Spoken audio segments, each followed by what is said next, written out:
This was probably our best Biscay cruise.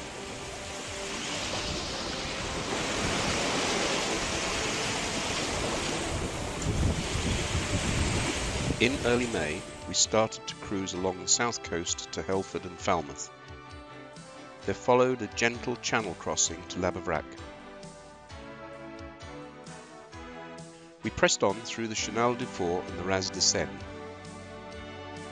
After passing Penmar, we entered Lesconil, a small fishing port that had only just started accepting yachts.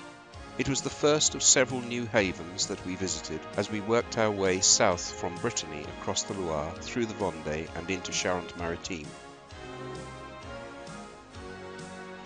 We pressed on further south, reaching our goal of the difficult Gironde estuary. The real prize was a visit to the Cordouan lighthouse, which stands right at the entrance to the estuary. This magnificent 18th century structure is open to the public. It is an adventurous day out on the Foret from Port Medoc. The cruise back proved to be equally adventurous.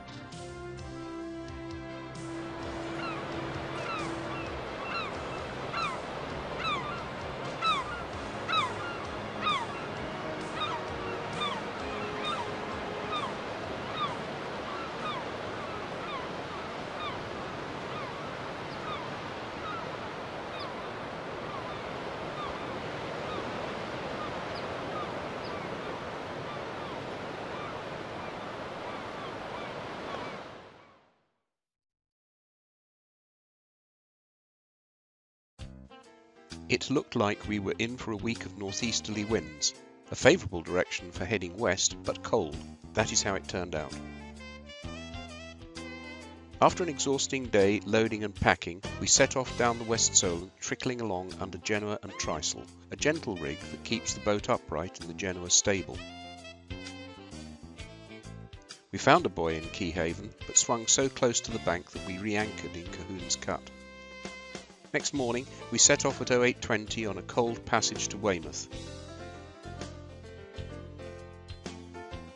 There was a steady northeast wind when we went down the Needles Channel, as shown by the wind tails. Most of the tracks in this video are taken from our SOB software, which records wind speed and direction as well as boat speed and direction. After rounding Anvil Point, it was a pleasant beam reach all the way to Weymouth.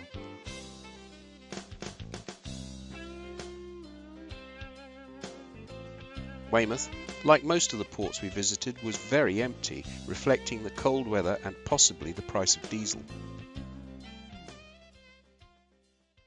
Just after we arrived, we heard on the VHF that a yacht was in difficulty near St Albans. We thought we might have to go back out to sea to assist. Fortunately, the lifeboat was tasked for the job and eventually brought the vessel, towing alongside, to a berth just astern of us on our pontoon.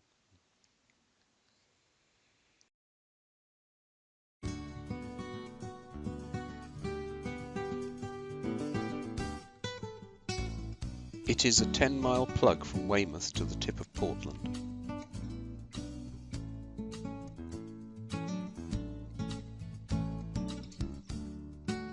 Our next leg across Lyme Bay involved one of the calmest passages we have ever had round the inner passage at Portland.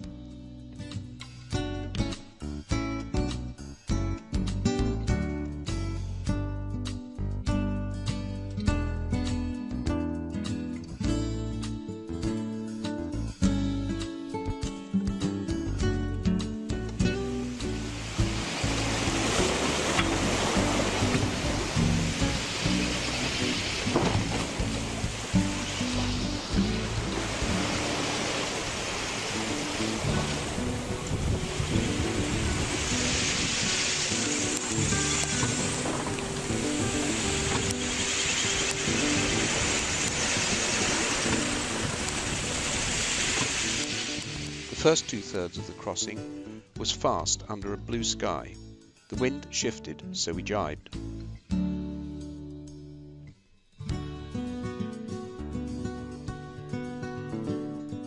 We ended up punching tide, so we motored for the last hour into the Dart.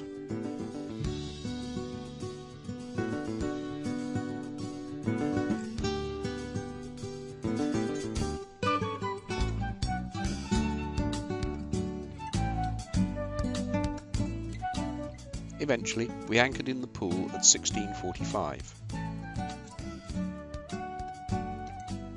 After contacting our friends Carol and Alistair in their Rustler 36 Sol Mara, we opted to go up to Dittisham the next day and wait for them to catch up. To our surprise and delight, we found other friends, Anne and Mark, in midday sun, already there in their Tradewinds 35. We usually meet them in Falmouth, but they had started their passage to the east coast early. As they were to make a very early start the next day, they were not able to join us for the very pleasant evening with Carol and Alistair on Ariadne.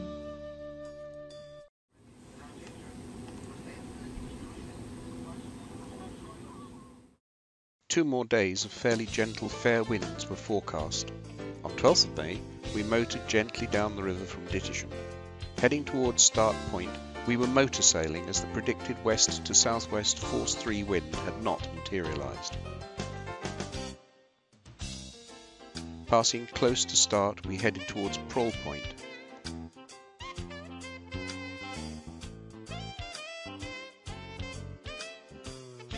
Ahead of us was the buttress of Bolt Head.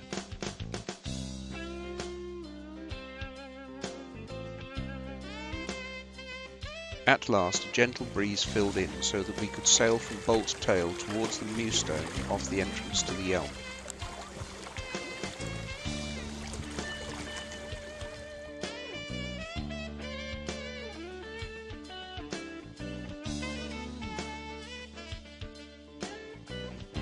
We turned onto the bearing for the church, which eventually takes you to the leading marks into the Elm. It was a peaceful night up the river. The tide times were civilised, so we were able to leave the Elm to be on the church transit by 10 o'clock. The predicted southwesterly wind again did not materialise, so we motor sailed most of the way. The wind did fill in, but only for the last 2 hours of that trip to Fowey.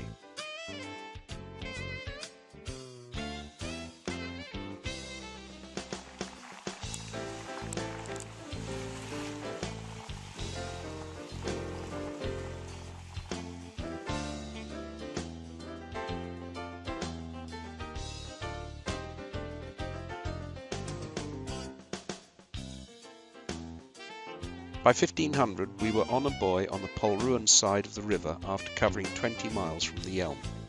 A wet Friday was spent catching up on emails and blogs in anticipation of improving weather over the weekend.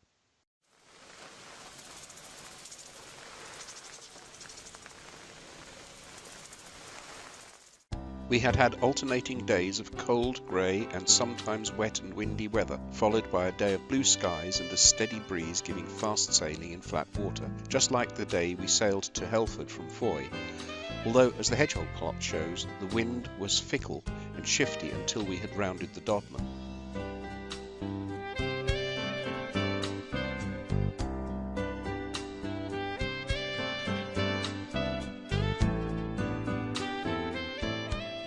There were several yachts going in the other direction.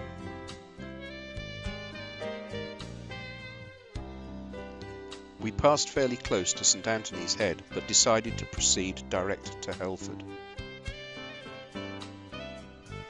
As we approached Helford, the tide was unusually low, and we saw August Rock above the surface. That we had never seen before. Soon we were snug in Durgan. At Helford, we met our friend Gironde, who was on a single-handed passage back from the Scillies in his folk boat called Jasp. He left early next day, hoping to beat round the Dodman on the way back to his base in Fowey.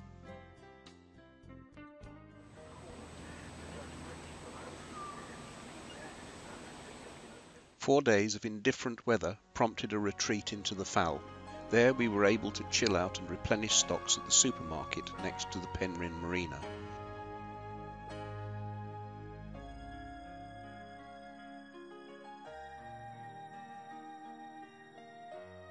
Being in a marina, we were able to use our electric hot plate, which saves a considerable expenditure of gas.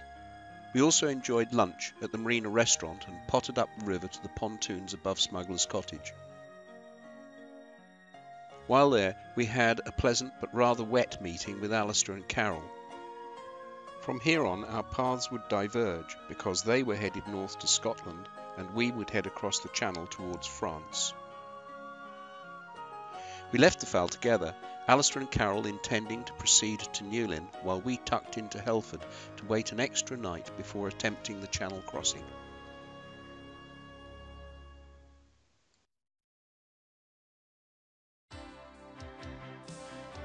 We rested most of the day during the 23rd of May. The easterly breeze filled in during the afternoon and there was a gentle swell working into the Helford. We like a late afternoon start for this passage because it means that we have daylight by the time we reach the traffic separation scheme on the French coast. So we departed at 1700, motoring against a quite fresh easterly breeze.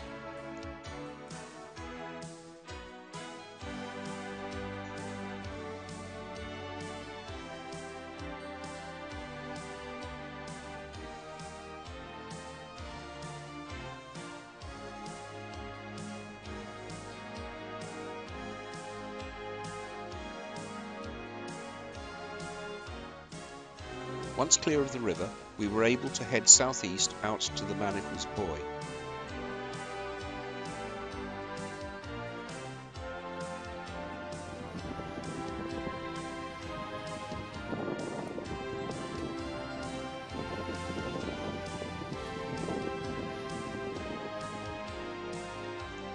Now we could unroll the Genoa and settle into a beam reach.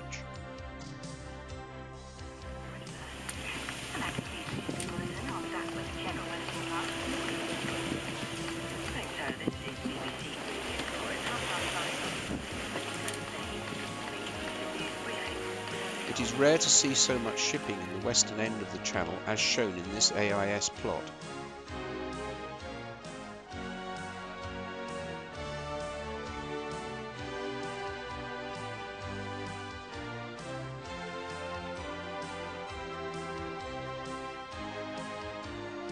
The wind remained steady as the sun sank into the sea to the west.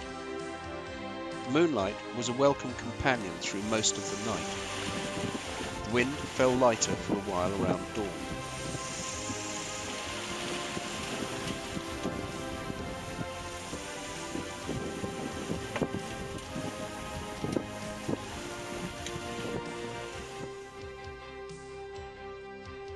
As the dawn rose, we approached the French traffic separation scheme and threaded our way through the ships.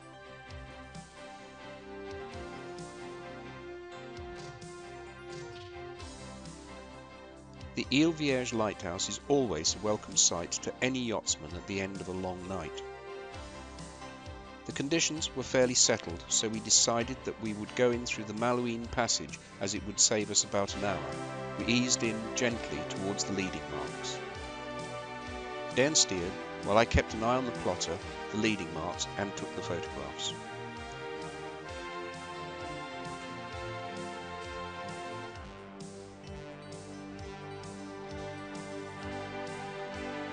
Once into the Grand Canal, it was an easy trip motoring upriver to find a berth in the new marina.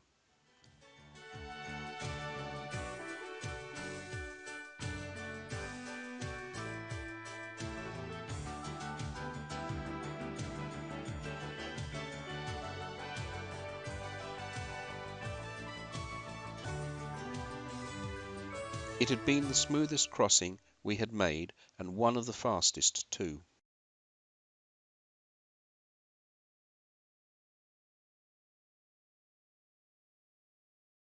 The marina was so full that we were put on the fishing boat pontoon on the outside. My first task was to make sure that the little poissonnerie was still open. To my relief, it was. It still operates from the window at the end of the restaurant behind the white van.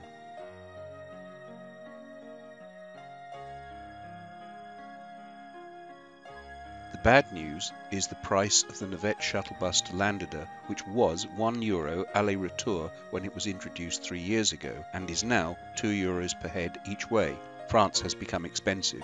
Nevertheless, Landida is a good place for stocking up with essential French stores. We enjoyed our first meal ashore.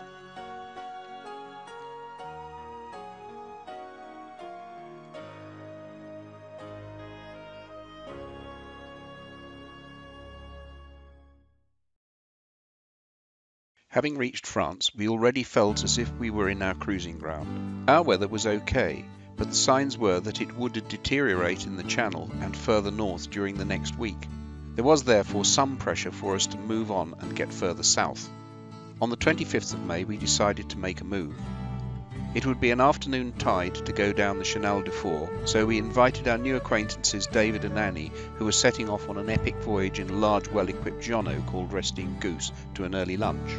Then both boats set off, motoring on an unusually flat sea for this bit of coast, past the Mencorn Light.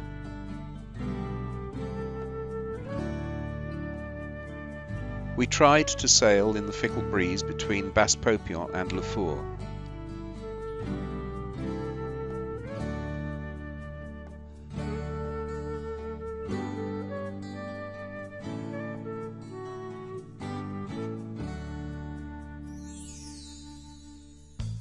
Resting Goose wanted to push on, so she kept motoring and quickly disappeared. The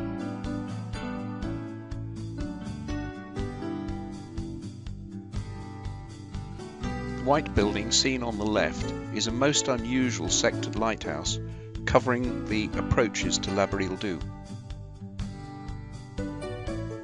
By 1930, we were on the rather strange dumbbell buoys in La Belle-Île-Dieu.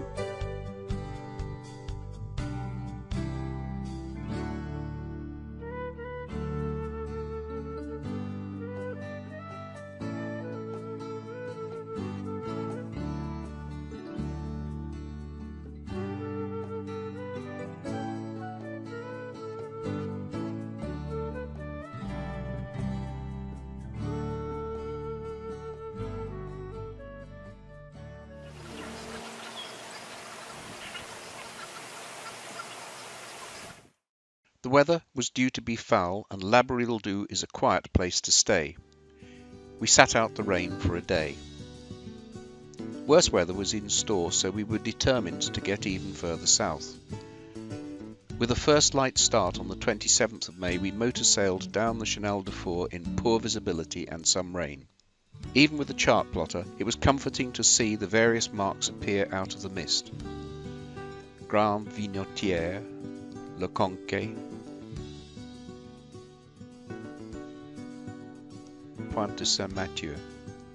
At the southern end of the Canal du Fort, the water pouring out of Brest crashes into the stream from the Canal du Fort, producing very rough water off the Le Fourmy buoy.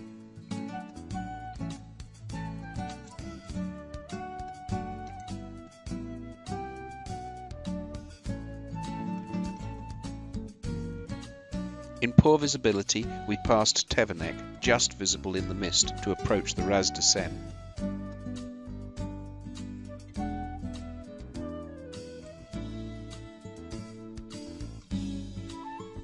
We had a splendid reach to Dairne as the visibility gradually improved. We had the swell behind us, but the ferry from Dairne to Ile-de-Seine and his son had to punch through very rough seas. When we arrived at Dairne, the buoys were fairly empty.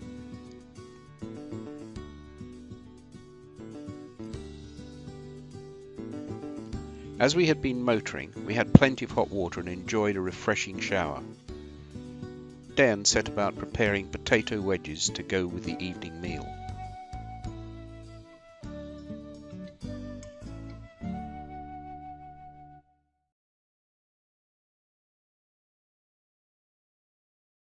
The next day, 28th of May, was adrift and a motor in bright sunlight round the Point de Penmar.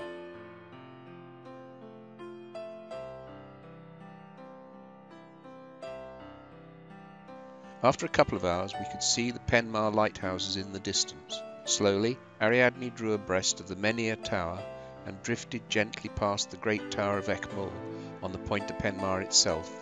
We could see the town of Gilvenec and other villages on the coast. The shattered coast is well marked by large Ayala buoys. Cap Cabal, then Neves. We had always wanted to visit these ports, but had been warned they were dedicated to commercial fishing.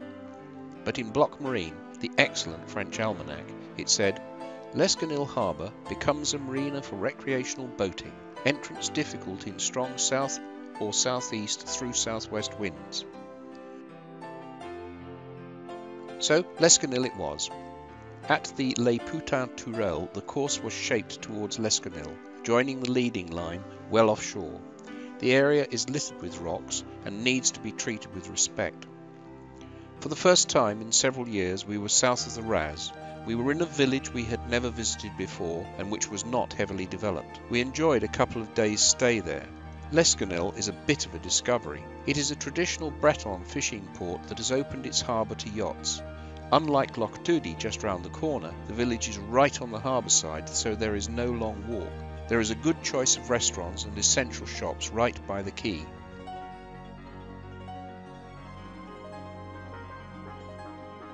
There is no space alongside for visitors, so we moored between two buoys in mid-harbour. The village is a gem, not unlike the village on Huat. The harbour is dour in some ways and reminiscent of the fishing harbours on the east coast of Scotland like St Monans. We stayed for 2 nights, costing only €20, during a southwest force 7 that veered to northeast. No send worked in at all. A full-on southerly gale might be a different matter. The vigorous weather was pushing further south than had been forecast earlier. In mid-Atlantic, ugly depressions were threatening Ireland and Scotland, a pattern that would persist most of the summer. The sooner we could get south, the better. Already we were beginning to refamiliarise ourselves with French VHF forecasts. Words like rafale, gusts, averse, showers, and other weather terms needed to be looked up at first. It soon became routine. We were to find that the wind was mainly between west and northwest most of the cruise, giving us a fairly easy trip southwards. One plus was that the swell rarely exceeded 1.5 metres all season.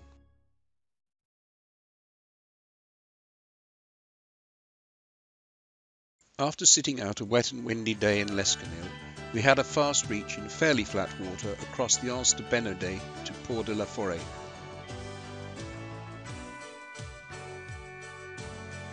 The wind tails show that we had a steady northwest wind that gave a fast reach until we turned into Baie de la Foret. There we had a one reef beat for an hour. The weather improved as we approached.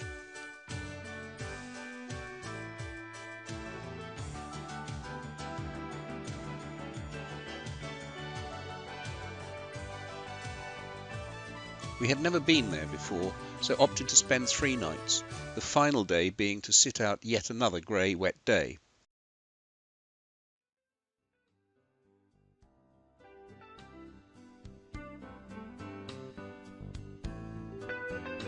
This is a pleasant marina, although it is a long walk to the town and an even longer walk round the bay to an excellent poissonnerie.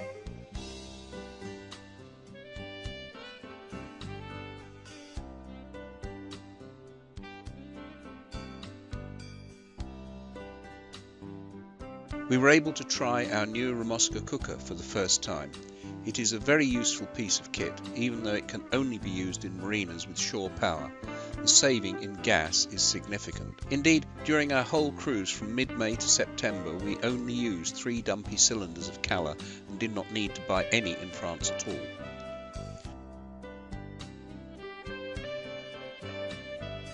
Quite a few of the Vendée Globe sailors based themselves in La Foret, and while we were there we saw Sam Davies' boat being launched.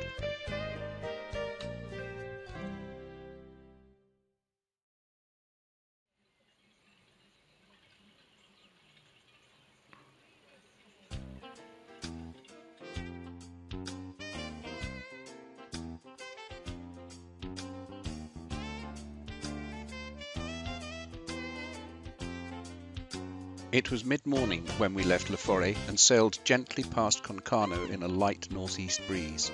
By 11:30 local the wind had died. Then the wind became very fickle as we drifted close to a couple of rocky ledges. Fortunately there was enough water to just pass over the top. The sea breeze filled in quite suddenly and we were on our way. It was a comfortable broad reach under Cursing Chute to Ile de Groix.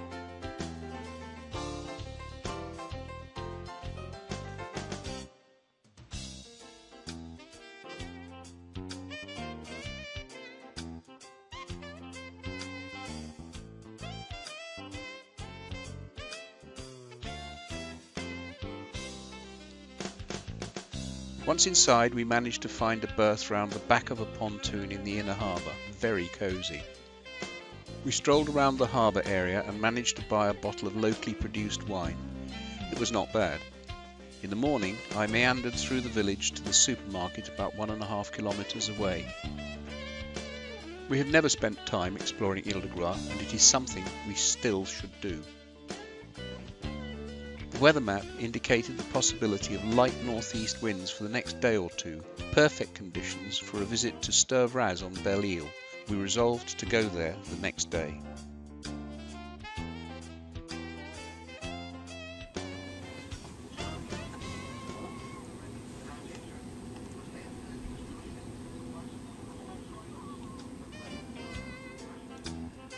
It was mid-morning before we got away, with some compact manoeuvring required in the congested harbour, always a difficult feat in a long-keeled yacht.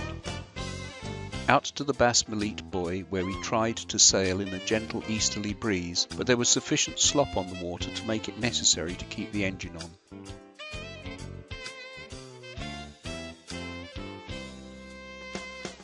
The breeze was fitful, and by turns we motored and sailed until we were 2 miles north of the Birivido-Tourelle. The wind died altogether, and we motored gently towards Belle-Île. Out of the haze, the classical Brittany lighthouse of Les Poulains appeared ahead.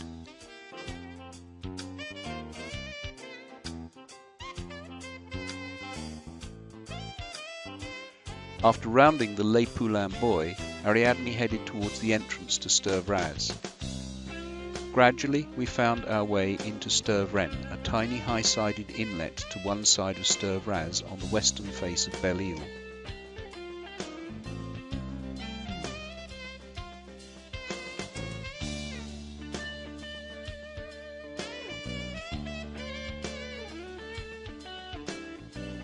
There were 2 other boats there.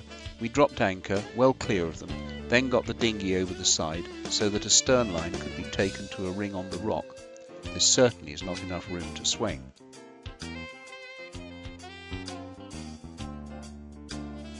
Once the lines were secure, the cockpit table was rigged. In brilliant sunshine, we enjoyed a G&T. This is an amazing, peaceful place in the conditions we experienced. It is incredibly sheltered, which means no phone signal at all, so you need to be confident about the weather. A sudden wind shift to west could be very dangerous. It could also be quite entertaining to be here on a busy weekend when boats are all rafted together.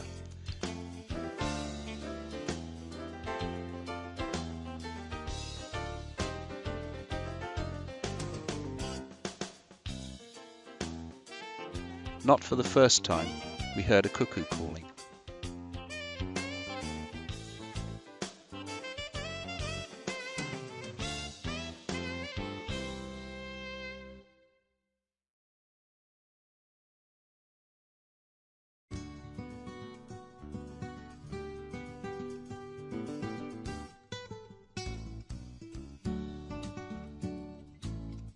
We had breakfast in the cockpit, followed by motoring most of the time in a calm to La Turballe. It was so hot that we got the shorts out.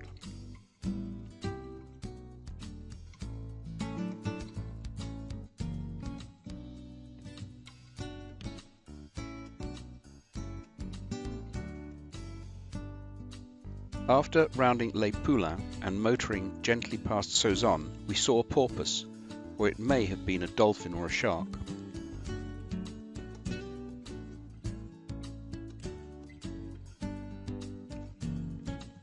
It was a long, slow plug on flat water as we passed the island of Foret.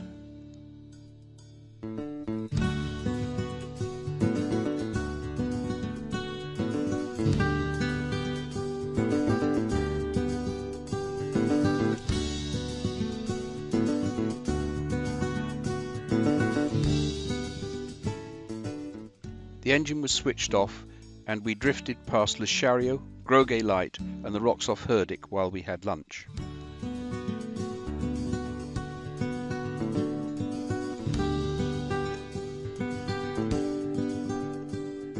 After lunch, we motored for a couple of hours until a gentle sea breeze developed, so we ghosted on a dead run towards La Turballe.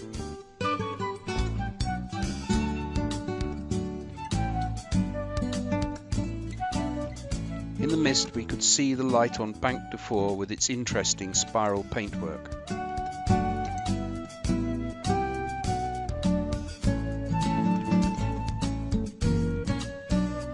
It was very hot inside the harbour, which had new pontoons since our last visit.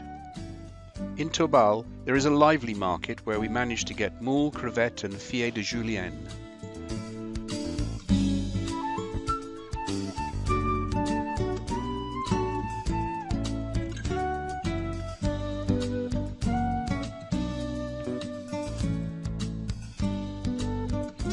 After visiting the market, we were able to enjoy lunch at a pavement restaurant that included more oysters, langoustine, crevettes and a fichet of muscadet.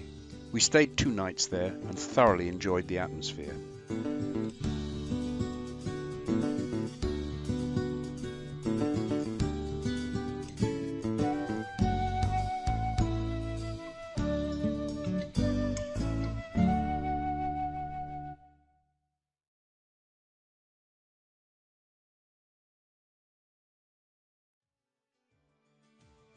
We were now going to leave Brittany and cross the Loire estuary into the Vendée.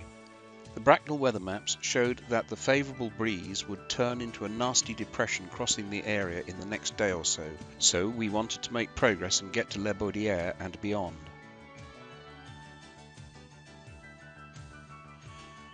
Fresh croissant for breakfast is a good way to start the day. Then, by 1000 hours, as we left, a gentle northwest wind filled in. Under full sail, we reached through the inside channel to Point de Croisic, then bore away onto a very broad reach.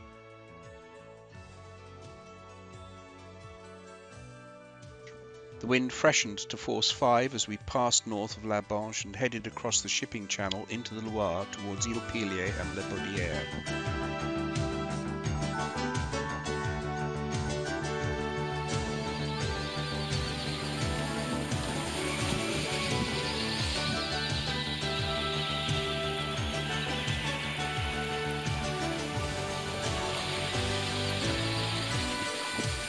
It was a sparkling sail.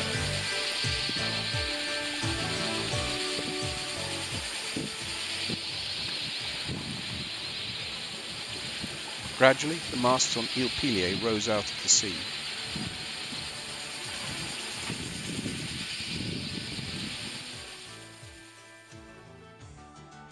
The Tourelle on Basse du Martrogier was a useful landfall mark as we approached Les Baudières.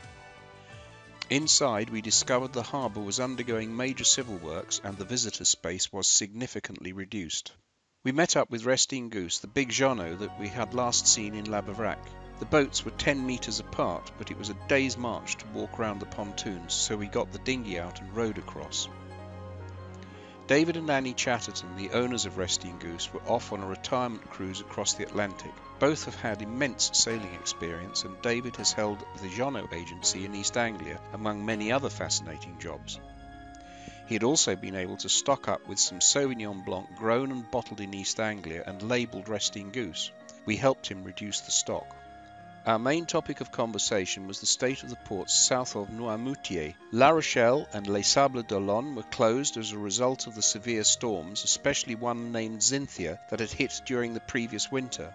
Rochefort was full and not accepting visitors, and Saint-Gilles-Croix-de-Vie was said to be closed until the following week for the Vendée St. Petersburg race event.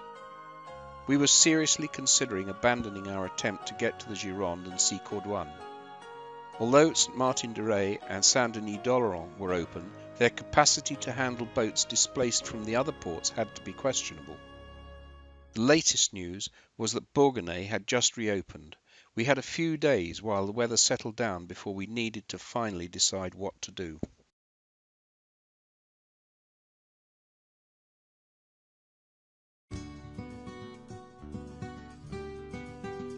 We were keeping an eye on the weather. One forecast for our area for the 7th read west 3 to 4, becoming south 5 or 6 later, then veering southwest. Rain later. Both Ariadne and Resting Goose agreed that even if we had to motor, the best strategy would be to get clear of the very crowded Les Baudières and move on to Ile-Dieu.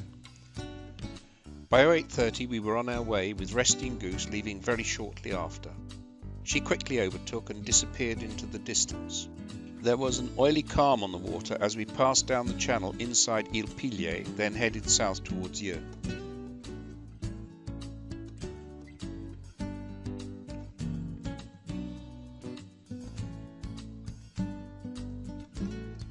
The leading marks for Joinville, the main port on Ile d'Yeu, are exceptionally clear.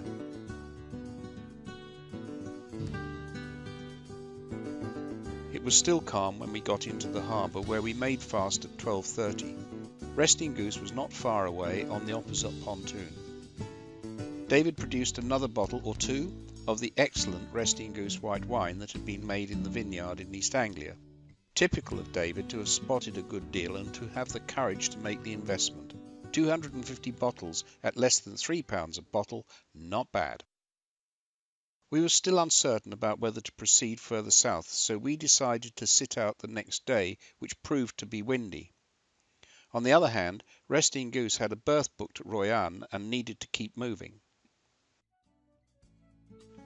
As soon as possible, I made a visit to what is probably the best poissonnerie on the Atlantic coast.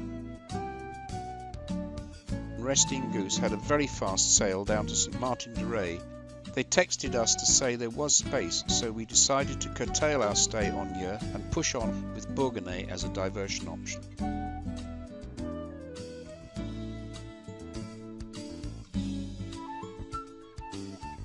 UGRIB, the American email weather service, indicated that we could expect light southeast winds early in the day, freshening to a force 5 southerly by early evening. Thereafter, the weather was set to go downhill for the coming weekend, so we had to get on with it, even if it meant motoring. At 06:30, with rain and poor visibility, we set off. The wind was not as forecast. It was force 3 south-southwest, and it was fitful, so attempts to sail were soon abandoned.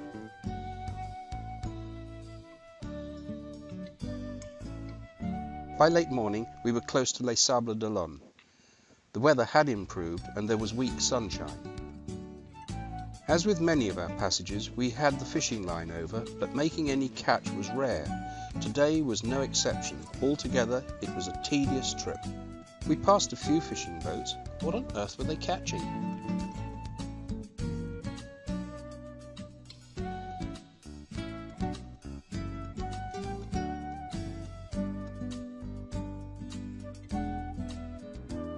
By 1400, we were abeam of Les Balinots light off the north end of Ile de Ré. An hour later, we passed Les Îlats Tourelles.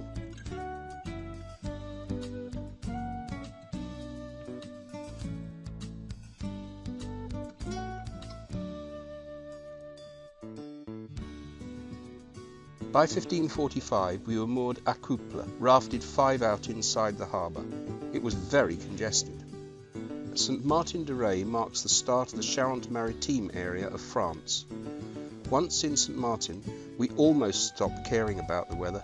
It is such a wonderful little place, despite the mayhem of the mooring arrangements.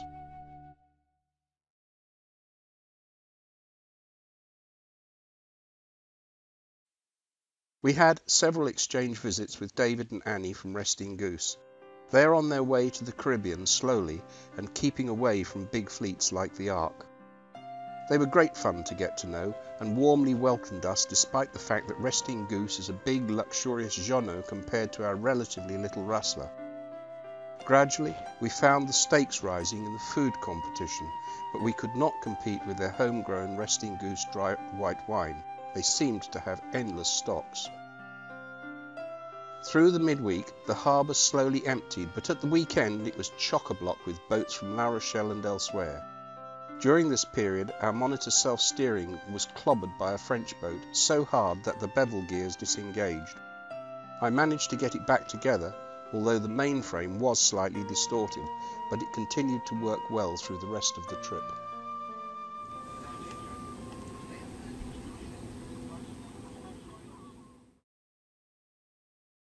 After studying the weather patterns, David and Annie decided to move on to Royan on Sunday. They had to get the boat settled in time for a short return to the UK. Moreover, they did not need to come back. It was tempting to go with them, but the north to northwest winds were setting in again, and I did not want to go to the Gironde until I could see a weather opportunity for the return leg. So we decided that we would leave with them, but go to Saint-Denis-d'Oléron to wait for suitable weather. On the Sunday morning, we were pleasantly surprised to find that the French boats that had completely blocked the harbour entrance had, as they promised, left as the gate opened at 0600. We followed immediately, with Resting Goose close behind. She quickly caught and passed us, romping along at a great speed.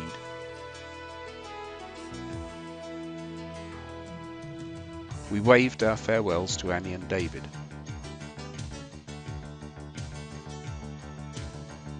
It was a brisk sail through the Ray Bridge.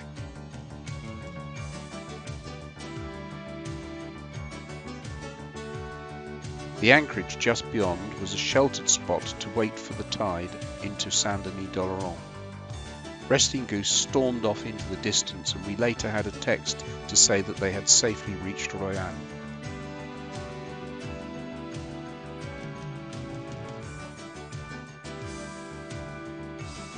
That afternoon we had a fast fetch over to Saint-Denis.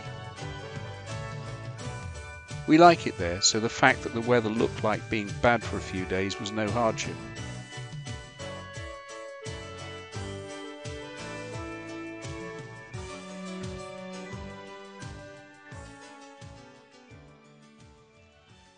We would be several days waiting for weather.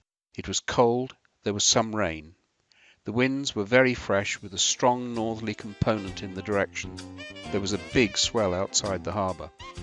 The harbour itself is snug, with a natural sill to keep the swell out. We visited the village and the excellent market a few times, and consumed our final bottle of Resting Goose wine.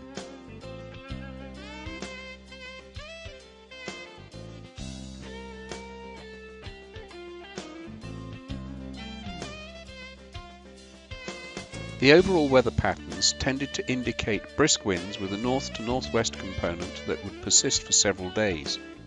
Initially, the winds were strong, but there were signs of the winds easing as we approached the weekend. The problem was that high pressure had been sitting in the Atlantic for weeks, resulting in fresh or strong northeast to north winds. We could get to the Gironde, but could we get back? We were on the point of giving up, or at least deferring our attempt until our friend Sue arrived, when a brief weather pattern appeared.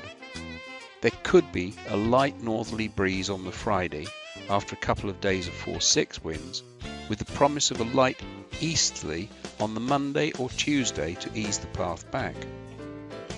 The Monday weather map does not show wind direction too well over Charente-Maritime, but examining the UGRIB forecast for the same period did indicate that the east to northeast winds would be likely on the Monday.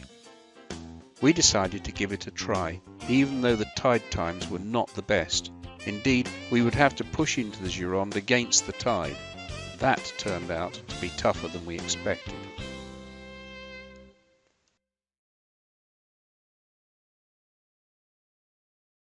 There is a theoretical option to go to the Gironde inside Ile d'Oléron. Malcolm Robson has done it, but as he says in his French pilot, "Here is a good place to warn you off using the Pertuis du Montmousson. I have been through it once in total ignorance near high water and thought nothing of it, but every time I relate this I listen to tales of strandings, drowning, boys out of position, and so on.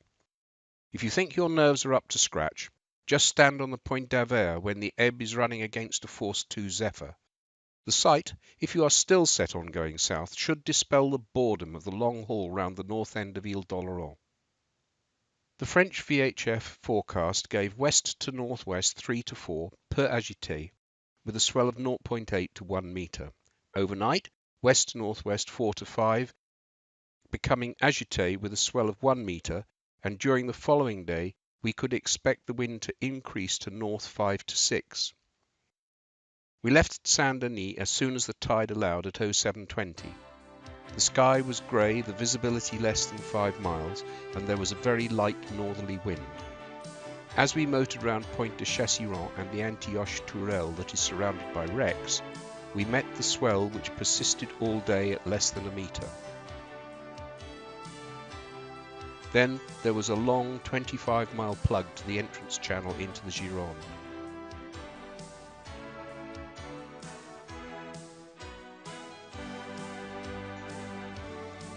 Entering the Gironde, it is necessary to go outside the number 4 buoy because there is a long ridge that extends seaward from Point de la Coubre for nearly 4 miles.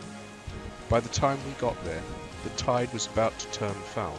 The tidal data indicated that on neaps we could expect adverse tides of up to 2 knots on the ebb.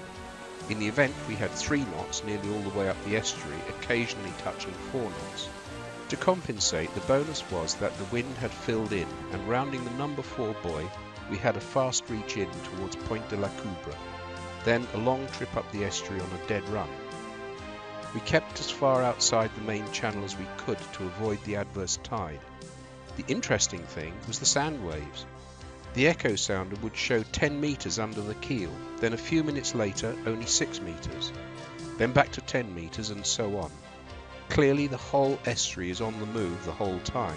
Indeed, the breaking waves had shown us that the spit that runs out from Point de la Coubre was much closer to the main channel than the chart would have had us believe. We could see Cordouan in the mist, but our course never got closer to it than a mile and a half.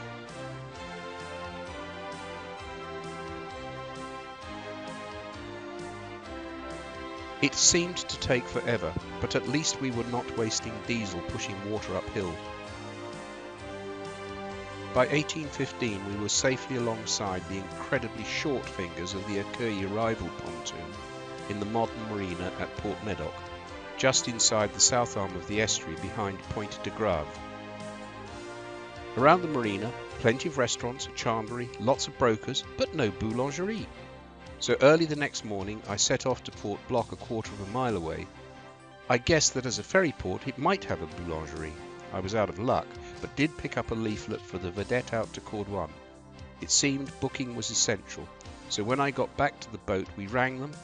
The Saturday trip was already full, but we got a couple of places on the Sunday trip departing at 1500 hours.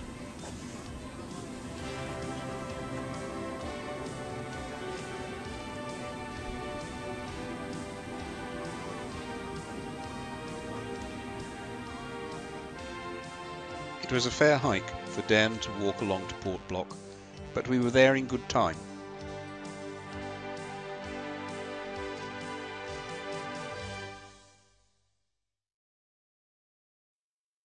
The first surprise on boarding the vedette was to see a flat-top pontoon alongside with 2 large outboards strapped on. So this was how they were going to land us, and it also explained why they warned in the brochure that we would have to wade ashore. The vedette was nearly full when we left.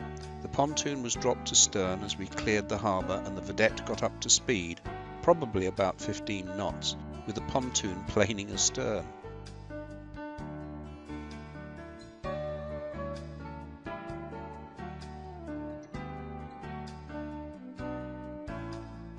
After about 20 minutes the pace slowed as we swung in behind a sandbank that was beginning to emerge as the tide dropped. There is one buoy on the way in to give a useful position fix. Clearly the trips are timed to arrive at half tide down when the sandbanks start to form a natural harbour.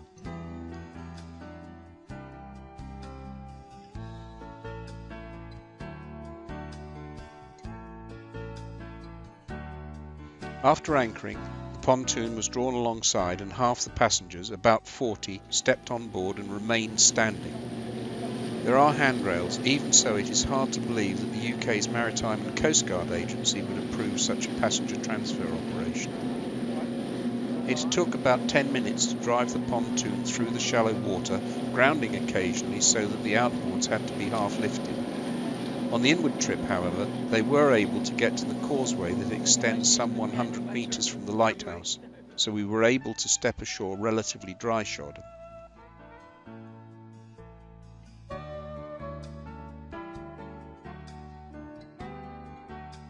There were a couple of school parties, so we had to wait a little before entering the lighthouse, through the single entry port.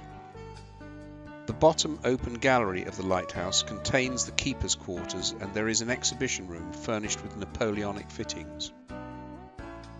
The outside of the lower tower is decorated with elaborate carvings more reminiscent of a palace, for that is one of Cordouan's original purposes, being built for Louis XIV and Marie-Thérèse as a refuge. Their initials are carved in many places throughout the lower levels. In the lowest room there is a bust of Fresnel, on which a note claims that Cordouan was the first light to be fitted with a Fresnel lens. There is also a commemorative plaque to the Cockleshell Heroes raid during World War II. Having sailed the estuary, one really appreciates the scale of their achievement. At a much later date, the new higher tower was added above the chapel. The architecture is much more modern, with some very clever stonework as the staircase merges with each floor above to produce a heart shape in the roof. Interestingly, the sense of the spiral was reversed at this point. Originally, there were only 3 levels below the original light: an entrance room and store, the royal apartment, and the chapel, which remains magnificent. The chapel above the royal apartment is probably the most impressive of all the rooms of the lighthouse.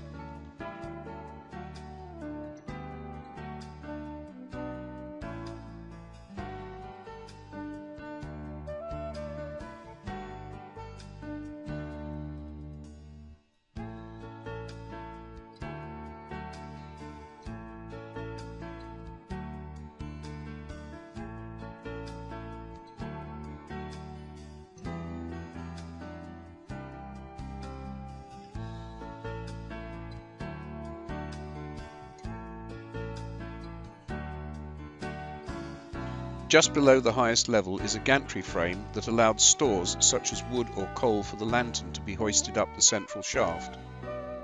Unfortunately, we could not get close to the lantern and its beautiful Fresnel lens, as I mentioned, claimed to be the first lighthouse to have such a device, but by reaching up I managed to get a photograph of it, well, sort of. From the gallery round the lantern at the top we could see for miles, and we could also see the layout of the natural harbour, though by now the whole causeway was exposed, and it was clear that we would have to wade across the sandbanks to a point where the pontoon could pick us up. On the way down we got glimpses through the well shaft. All the way down again, then the long walk along the causeway and across the sands to a point where we could board the pontoon to return to the vedette.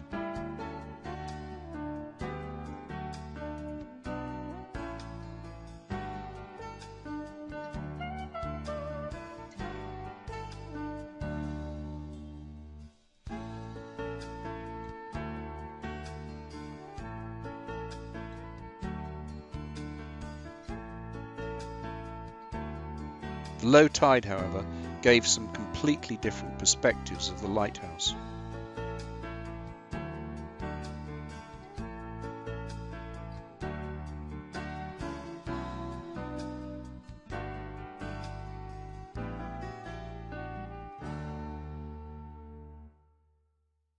Once both loads of passengers were on the vedette, the return passage, lasting about 40 minutes in total, gave us time to reflect on a fascinating day out.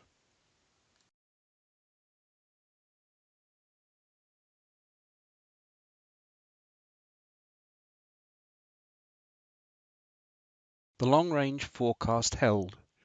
We were able to leave at first light just before sun-up on the next morning.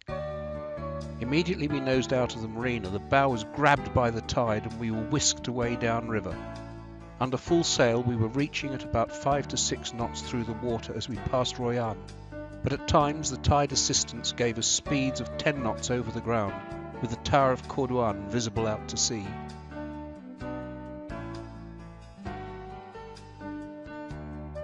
As we turned to the west to follow the main channel past Point de la Coubre, the rush of tide met the slight Atlantic swell, and a fierce chop developed, bringing the boat speed down to almost nothing and shaking all the wind from the sails. So for the next 4 miles the engine had to go on as we bashed through heavy seas. Goodness knows what it's like in a southwest wind of any weight. It must be impressive, if not alarming. This is certainly a river to respect.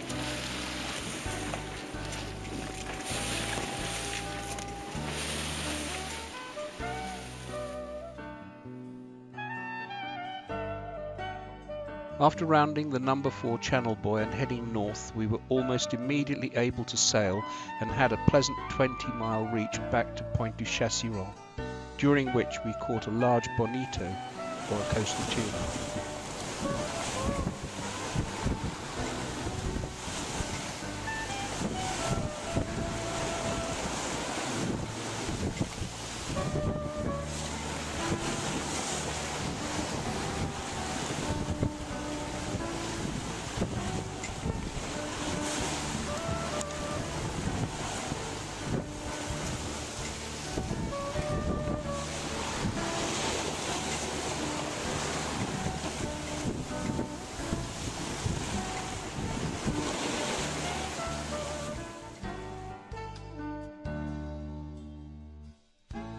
Once again, we gave Pointe de Châsillon a wide berth before entering Saint-Denis-d'Oléron.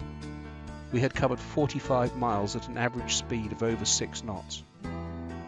The bonito was a very tasty bonus to our thoughts about a successful expedition. We had judged the weather correctly and completed a potentially tricky passage uneventfully. It was while approaching Pointe de Châsillon on the way back that the title for this year's log occurred to me. So far, so good.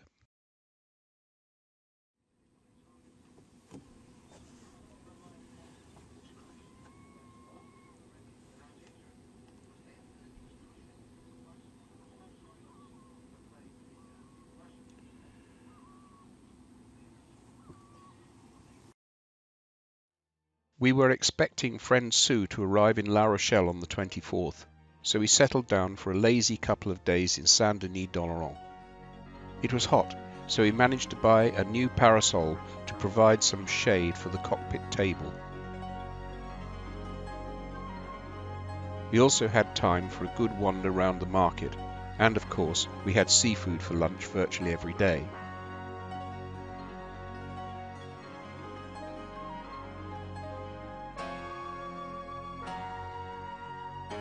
Each morning, before the heat of the day got going, I would walk up into the village for a croissant and the paper. This far south we could not get France West, our paper of preference, but the Sud-Ouest newspaper showed clearly that we were looking at temperatures of around 25 centigrade. It looked as though we were in for quite a spell of hot weather. On the 23rd, Mojito arrived. She is another Rustler 36 with whom we had kept in touch by text message and the occasional Skype call. Luckily, they managed to get a berth close by, so we had a couple of days socializing. It looked as though Sue had brought us a spell of really good weather. With settled weather, we could relax and play in the large area of protected water between Ile d'Oléron and the mainland.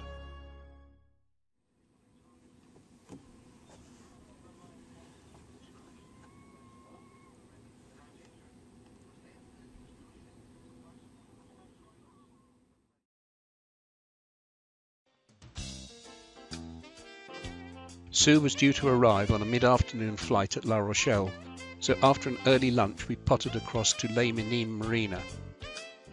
It was very hot and there was virtually no wind.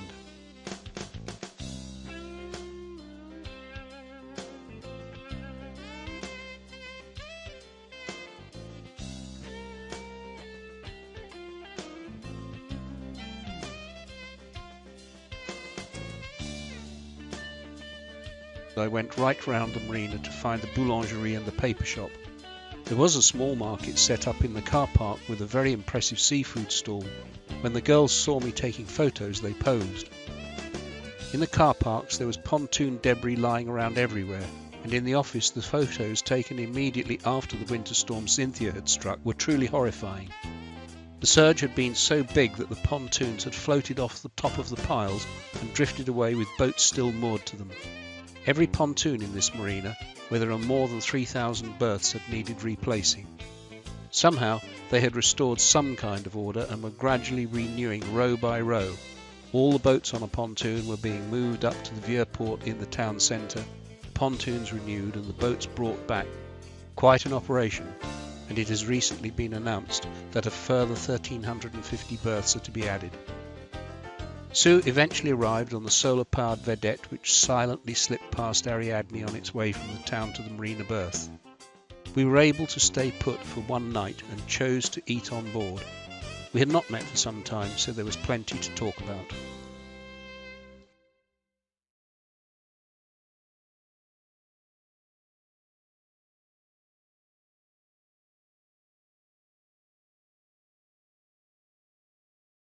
The next morning it was windless and hot, reaching well over 30 degrees centigrade by mid-morning. We needed to get some air moving over the deck, so we left at 09:30. There was only just enough water in the channel as we left Les Minimes. We meandered gently south, mainly motoring.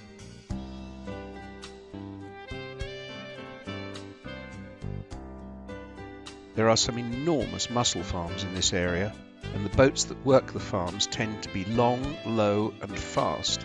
In their way, they are quite elegant. The channel round the east side of Ile d'Aix is very shallow but well marked, so we crept past Fort Dairne and anchored south of Ile d'Aix to wait for the tide up the Charente. Dairne and Sue tried swimming, but the current was already so strong that they could not let go of the safety ropes. Still, it cooled them down before a seafood lunch in the shady cabin. Once there was enough rise of tide, the anchor was weighed and we headed towards the first leading marks, heading past the town of Foret. This is a very long transit and requires good visibility. Compass binoculars are a great help in finding it. There we turned onto the second leading marks. These are difficult to distinguish, but Malcolm Robson's sketches are extremely helpful. Once found, it is a long but easy transit and very helpful in the strong current. Thereafter we were carried up by the strong flood. The river winds back and forth, so sometimes the breeze was dead ahead and at others dead astern.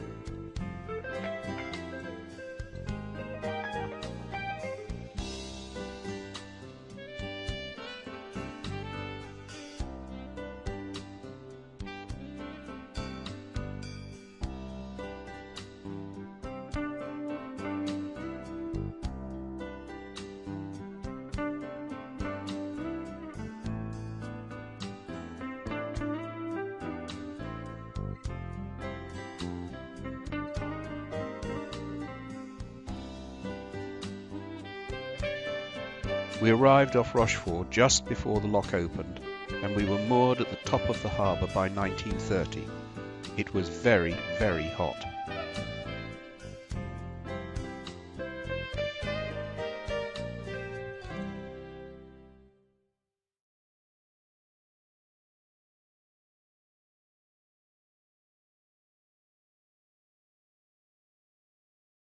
Next morning, before it got too hot, we wanted to see how much progress they had made in building the French frigate Gironde since our previous visit.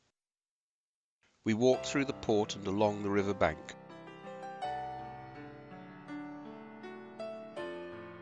On the way we came to La Corderie, the rope works, which is now an excellent museum. In Napoleonic times, the whole of Rochefort had been a naval arsenal with shipyards, forges, blacksmiths, and the rope works.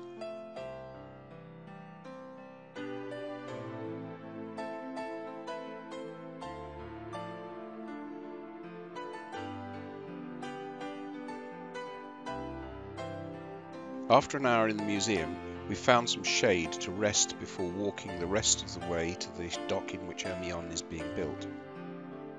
She was started in 1997 and is now expected to float out in early 2011. But the deadlines have been missed before. The building process is too much of a tourist attraction. We entered the building and climbed to the main gallery. It did not look like progress had been great since we were last there, but there is now a lot more detailing and equipment to see.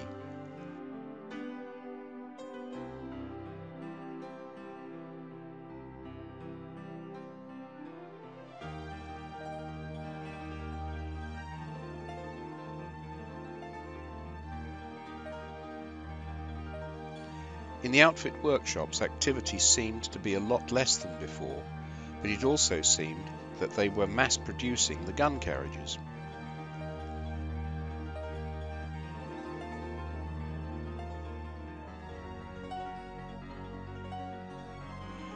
After a light cafe lunch, we strolled back along the river bank, seeking as much shade as possible, getting back to Ariadne in the late afternoon.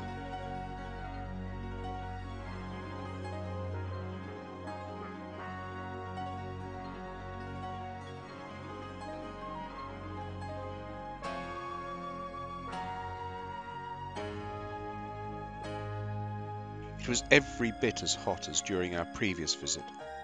The harbour is a heat trap and it reached 35 degrees. The cabin fan was essential. We just flaked out for the evening.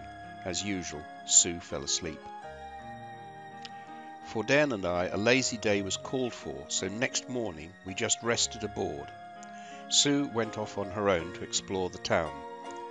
It was so hot that we decided to leave on that evening's lock at 17:45, go down the river for an hour and use one of the yacht club moorings overnight. The cooling breeze as we motored down the river was very welcome. The vedette returning to Rochefort from Ile-d'Aix created a huge amount of wash. Apart from that, there was little traffic. As expected, we found an empty buoy for the night.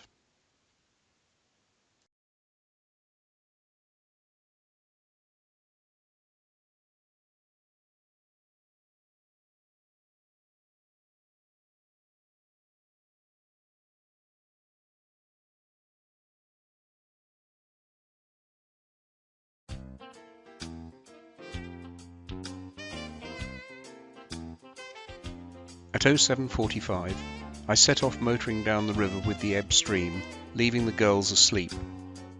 On the way, we saw one of the oyster skiffs that are quite common in these parts. Flat-bottomed, aluminium and with a big outboard, they zoom out to the oyster beds at great speed, but one must wonder about the fuel efficiency.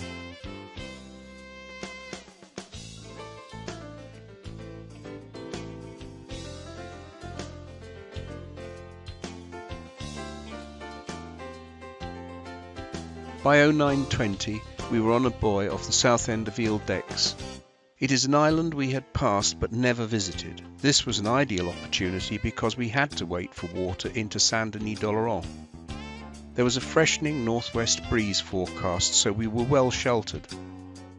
The dinghy was inflated and we went ashore.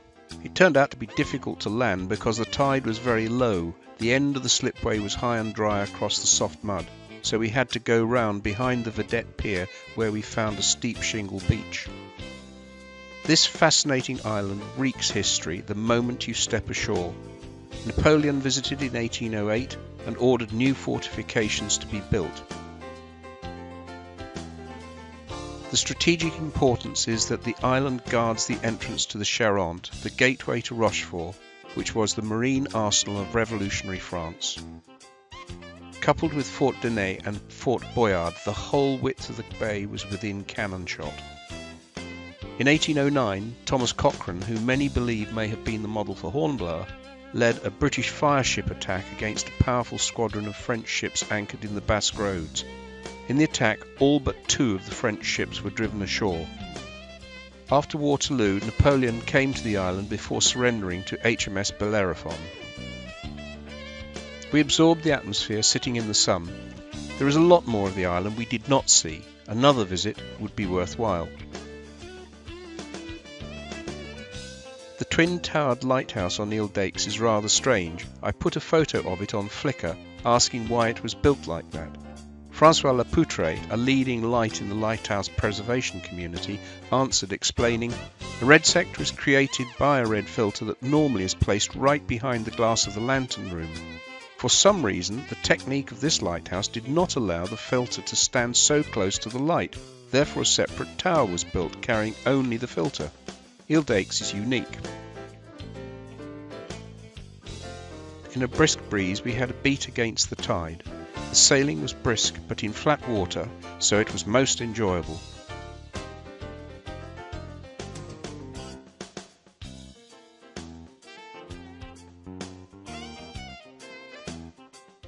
We were in Saint-Denis by 1740.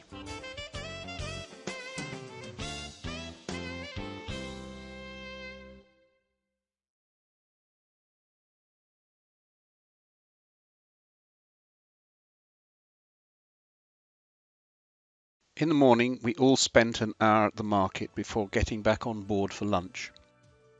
We had wanted Sue to see Rochefort, Saint-Denis and Saint-Martin, and her week with us was going all too quickly.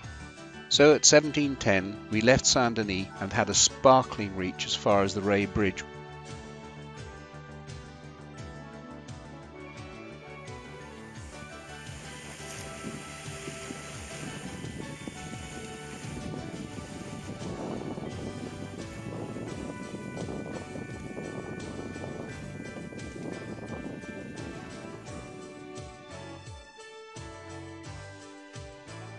The wind veered as it funnelled down the Pertuis Breton, and it was a fairly rugged beat, but the wind was so warm it was still pleasant.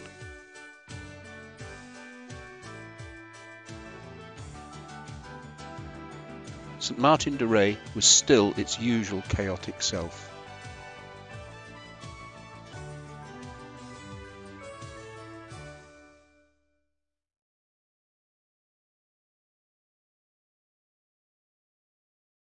During the morning of the 30th we had to move 3 times to shuffle into the right place. The harbour only works if everybody does exactly what Monsieur Garnier, the harbour master, demands. He looks a bit like Simon Rattle, and he waves his arms as if he was conducting an orchestra. Watching the evolutions is part of the entertainment. We had most of the 30th there, and Sue bought herself a very chic French dress with a low décolletage. After a slow quayside café lunch, we left at 17:10 for La Rochelle. Sue had seemed to attract good sailing winds. Twice we had had to beat, but in warm winds with flat water. Now we had a one-reef run, jibing once clear of Ile de Ré to the Ré Bridge, followed by a straightforward reach to Les Minimes, where we made fast on the Accueil berth, though not without difficulty. The wind was blowing hard abeam onto the berth through the marina entrance. I got the approach wrong, and it took a lot of effort to get to a comfortable position with adequate fendering. Sue and I walked the length of the pontoon to the Capitanerie to pay for the night. She was amazed at the evidence of damage still visible 6 months after La Tempête Cynthia had struck.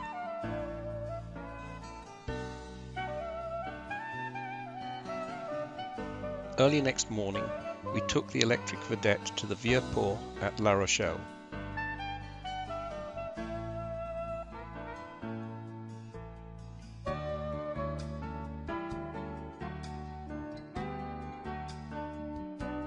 We meandered through the old town, pausing in the shade of a pavement cafe, looking at a few of the shops. We ended up at the bus station so Sue could go for her flight just after midday. This was the only opportunity we had had to visit the town, which has always had its own fascination. It was difficult to imagine the lower part of the town seriously flooded, but it had been. The recovery was remarkable. Dairne and I made our way gently back to Ariadne to a makeshift lunch. With a gentle northwest wind, we were tempted to leave the heat of the marina. So at 15:30 we dropped down the channel and had a short but gentle beat in a west by north force 2 breeze and flat water to anchor south of the Ile de Ré for the night.